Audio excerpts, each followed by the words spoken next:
नमस्कार दोस्तों, मैं दीपक शर्मा अंग्रेज आपका स्वागत करता हूं द लीगल चैम्बर में। अब दोस्तों, आज की इस वीडियो में हम बात करने वाले हैं फॉल्स एफआईआर के बारे में, यानी कि जब झूठी एफआईआर किसी व्यक्ति के ऊपर करा दी जाती है। अब दोस्तों, आपने बहुत वीडियोस देखी होंगी जहां पर आपको बताया जाता है कि अगर कोई झूठी एफआईआर करे तो ऐसी कंडीशन से आप कैसे निपटे। अब मैं आज की वीडियो में आपको बताऊंगा कि अगर आपके खिलाफ झूठी एफआईआर हुई है तो आप बिना कोर्ट जाए हुए भी अपनी एफआईआर में से अपना नाम हटवा सकते हैं। दूसरी चीज, अगर आपको डर है कि सामने वाली पार्टी ने पुलिस को मैनेज करके रखा है तो आप बिना कार्यवाही के शुरू हुए, यानी कि बिना अपने ऊपर ट्रायल शुरू करवाए, सीधा उस एफआईआर को खत्म भी करवा सकते हैं। और सबसे आखिरी तीसरा पॉइंट, अगर आपको लगता है कि आपके साथ बेवजह हरासमेंट हुई है, बेवजह आपको परेशान किया गया है, तो जिस व्यक्ति ने आपके ऊपर झूठी एफआईआर करवाई है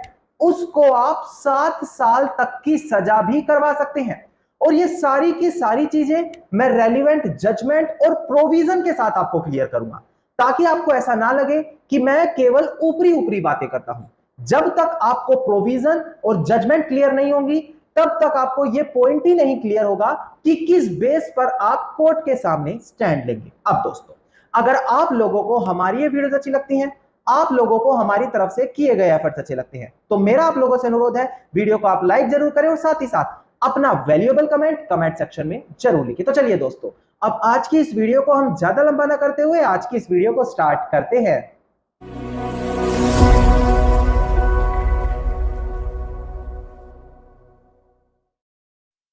अब दोस्तों, सबसे पहले वीडियो की स्टार्टिंग में मैं आपको एक इंपॉर्टेंट पॉइंट क्लियर कर दूं। देखिए, अगर आप लोगों की कोई भी लीगल समस्या है, आप लोग हमारे थ्रू पर्सनली कंसल्टेशन करना चाहते हैं, तो डिस्क्रिप्शन में आप लोगों को एक नंबर दिया है, उस नंबर पर आप कॉल करके अपनी कॉल बुक कराते हुए डायरेक्टली हमारे थ्रू कंसल्ट कर सकते हैं। अब दोस्तों, हम बढ़ते हैं अपनी आज की वीडियो की ओर। देखिए, यहां से बड़ी ध्यान से हर एक इंफॉर्मेशन को आपको समझना होगा। देखिए दोस्तों, मान लेते हैं आपके ऊपर किसी ने झूठी एफआईआर कर दी और अब आपकी नॉलेज में यह बात आ गई है कि आपके ऊपर एफआईआर की गई है।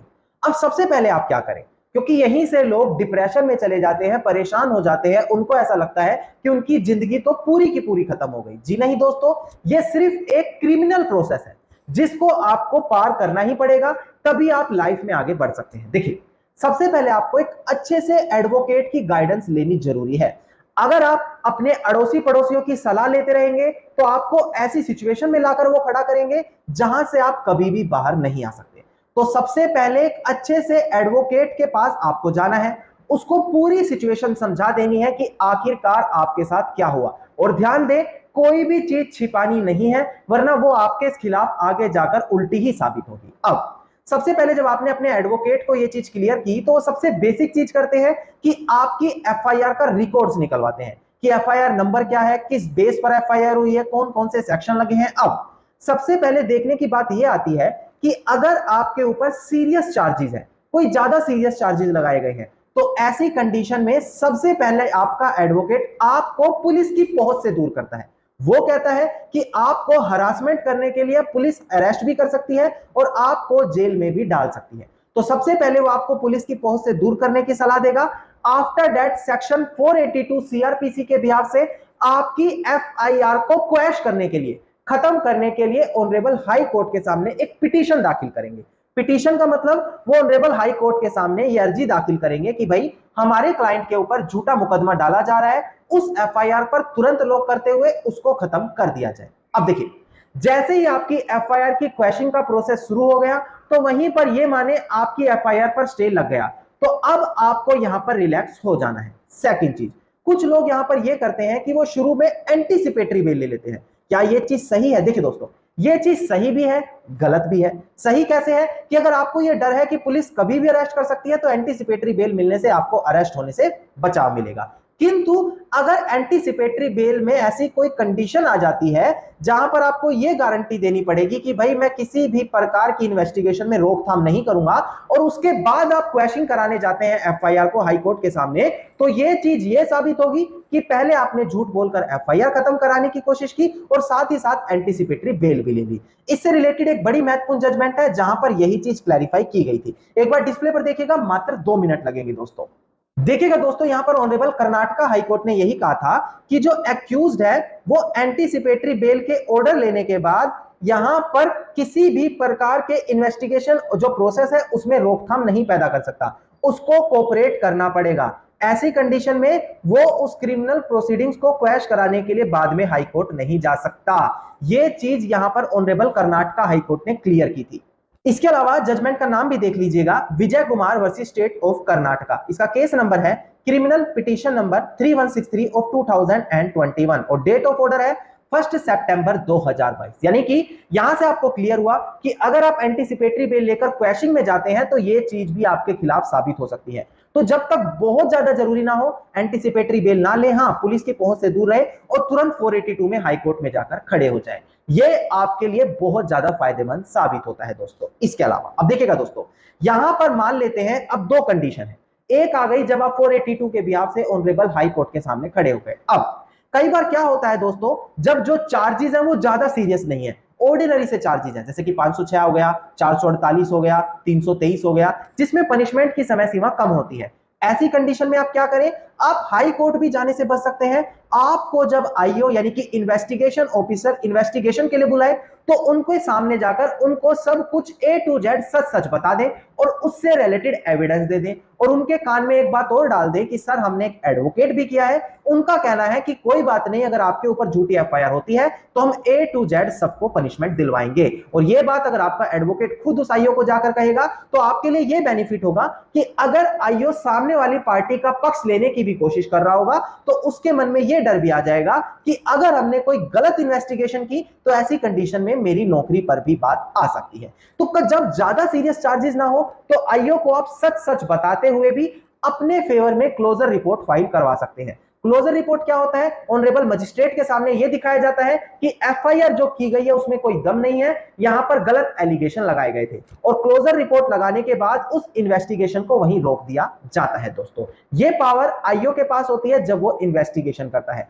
अगर आपको थोड़ी सा भी ऐसा लगे कि आईओ सामने वाली पार्टी ने मैनेज करके रखा है तो बिल्कुल भी यहां पर किसी प्रकार का वेट मत कीजिएगा, सीधा ऑनरेबल हाई कोर्ट के सामने अच्छे से एडवोकेट के माध्यम से 482 के तहत अपनी एफआईआर को क्वैश कराने के लिए चले जाइएगा। दोस्तों अब दोस्तों एक बड़ा बेसिक सा क्वेश्चन मुझसे पूछा जाता है कमेंट में कि सर मान लेते हैं हम 482 में अपनी एफआईआर को क्वैश कराने के लिए चले गए, इसी बीच अपोजिट पार्टी के जो आईओ है उन्होंने क्या किया, हमारे खिलाफ जो एफआईआर थी उसकी चार्जशीट कोर्ट में लगा दी। अब क्या करें, हमने तो लेट कर दिया। जी नहीं दोस्तों, अगर आप क्वेश्चन के लिए जा चुके हैं तो भले ही यहां पर बीच में चार्जशीट फाइल हो जाए, इससे हाई कोर्ट की पावर खत्म नहीं होगी। अगर हाई कोर्ट को लगता है कि हां आपके ऊपर झूठे चार्जेस हैं तो हाई कोर्ट तब भी आपकी एफआईआर को क्वैश कर सकता है। रेलेवेंट जजमेंट थी जहां पर ऑनरेबल सुप्रीम कोर्ट ने यही डायरेक्शन दी थी। जजमेंट का नाम आप एक बार डिस्प्ले पर देखिएगा दोस्तों, जजमेंट का नाम था अभिषेक versus state of Madhya Pradesh. इसका साइटेशन नंबर है SC731। यहां पर ऑनरेबल सुप्रीम कोर्ट ने यही कहा था कि एफआईआर क्वैशिंग के प्रोसेस के बीच में अगर चार्जशीट जमा कर दी जाए तो इससे कोई लेना देना नहीं है, अगर चार्जेस गलत फ्रेम हुए हैं तो उस एफआईआर को क्वैश किया जा सकता है। अब दोस्तों यहां से हम बात करते हैं कि चलो आपके खिलाफ जो झूठी एफआईआर थी उसको खत्म कर दिया गया, अब जो व्यक्ति आपको परेशान कर रहा था उससे कैसे बदला लें। अगर हमने उसे ऐसे ही छोड़ दिया तो हो सकता है कुछ समय बाद हमारे ऊपर और ज्यादा सीरियस चार्जेस लगा दे और उस समय हमारे पास रेलिवेंट एविडेंस ना हो और हमें बचना मुश्किल हो जाए। तो ऐसी कंडीशन में आप सेक्शन 211 यानी कि 211 ऑफ इंडियन पीनल कोड का सहारा ले सकते हैं, जहां पर यह साफ तरीके से निर्धारित है कि अगर आपके खिलाफ कोई झूठे चार्जेस लगा रहा है, क्रिमिनल ट्रायल स्टार्ट करा रहा है, तो उसको 2 सालों से लेकर 7 सालों तक की सजा की जा सकती है। पहले मैं रेलिवेंट प्रोविजन डिस्प्ले पर आपको दिखाकर समझा दूं, उसके बाद इससे रिलेटेड कुछ इंपॉर्टेंट पॉइंट आपको मैं क्लियर करूंगा। देखिएगा दोस्तों डिस्प्ले पर आपको सेक्शन 211 दिखाई दे रहा होगा। यहां पर कहा गया है, ध्यान दीजिएगा, कि अगर कोई फॉल्स चार्ज लगाते हुए किसी ऑफेंस के यहां पर किसी को इंजरी पहुंचाना चाहे, इस इंटेंशन से लगाता है तो क्या होगा। देखिएगा whoever यानी कि जो कोई भी किसी को इंजरी पहुंचाने के लिए यानी कि उसको हानि पहुंचाने के लिए यहां पर उसके खिलाफ क्रिमिनल प्रोसीडिंग स्टार्ट कर देता है फॉल्स चार्जेस लगाते हुए यानी कि झूठे आरोप लगाते हुए, तो ऐसा माना जाएगा कि उसने एक ऑफेंस यहां पर किया है, उसने एक अपराध यहां पर किया है जिसके तहत उसको 2 सालों तक की सजा और साथ ही साथ आर्थिक दंड से भी दंडित किया जा सकता है। और अगर जो उसने चार्जेस लगाए हैं यानी कि आरोप लगाए हैं वो ऐसी पनिशमेंट के हैं जहां पर किसी को डेथ पेनल्टी या फिर उम्र कैद हो सकती है, तो ऐसी कंडीशन में जो व्यक्ति है जो झूठे आरोप लगा रहा है उसको 7 सालों तक की भी सजा हो सकती है। ये रेलिवेंट प्रोविजन आपके लिए बहुत काम करेगा जब आपके ऊपर कोई झूठी एफआईआर कर रहा है दोस्तों। अब लोगों के मन में क्वेश्चन आता है क्या सीधे हम खड़े होकर 209 में एफआईआर करवा दे जिसने हमारे खिलाफ झूठी एफआईआर की है? जी नहीं दोस्तों, यहां पर कुछ पॉइंट साबित करने अनिवार्य हो जाते हैं। सबसे पहले डिस्प्ले पर आपको एक रेलिवेंट जजमेंट में क्लियर कर दूं जहां पर इन्हीं पॉइंट्स को बताया गया है कि अगर आपके खिलाफ किसी ने झूठी क्रिमिनल ट्रायल स्टार्ट कराई है तो आप किन किन पॉइंट्स को कंसीडर करने के बाद ही उसके खिलाफ 211 में कार्रवाई कर सकते हैं। ध्यान दीजिएगा दोस्तों, डिस्प्ले पर जजमेंट का नाम था हमारा यहां पर Santokh Singh and other versus is are Hussain and another, साल 1973 की जजमेंट है 2SCC 406। यहां पर यही कहा था कि जो कंप्लेंट की जाती है वो फॉल्सली चार्ज होना चाहिए व्यक्ति जिसके खिलाफ की जा रही है कि उसने एक ऑफेंस किया है, बेसिकली झूठी कंप्लेंट होनी चाहिए। सेकंड पॉइंट कहता है कि जो कंप्लेनेंट है जब वो अपनी कंप्लेंट दर्ज कर रहा है उसको ये पता होनी चाहिए कि यहां पर जो मैं एफआईआर करा रहा हूं उसके पीछे कोई भी लॉफुल ग्राउंड नहीं है और मैं केवल झूठी एफआईआर कर रहा हूं। और तीसरा पॉइंट कहता है कि जो कंप्लेनेंट है उसने उस इंसान को इंजरी पहुंचाने के लिए, हानि पहुंचाने के इंटेंशन के लिए ही ऐसी एफआईआर या कंप्लेंट अपनी दर्ज की हो, तभी 211 के अंदर उसको लायबल ठहराया जा सकता है।